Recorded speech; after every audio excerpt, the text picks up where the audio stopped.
contemporary issue.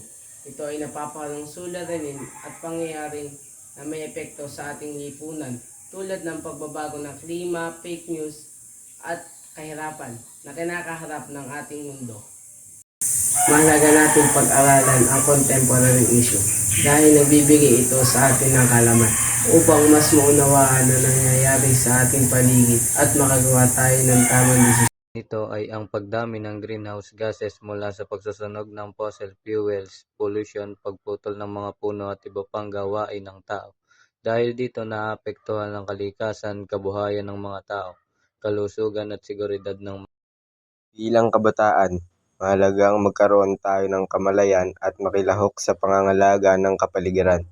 Tamang pagtatapon ng basura, pagtatanim ng puno, at pagpapalaganap ng impormasyon tungkol sa pagbabago ng klima.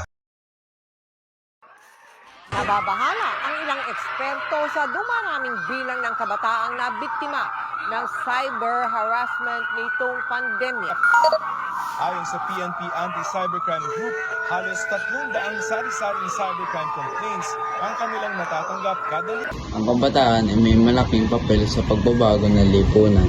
Sa ating kaalaman at pagkilos, makakatulong tayo sa paglutas ng mga isyong kinakaharap ng ating bansa.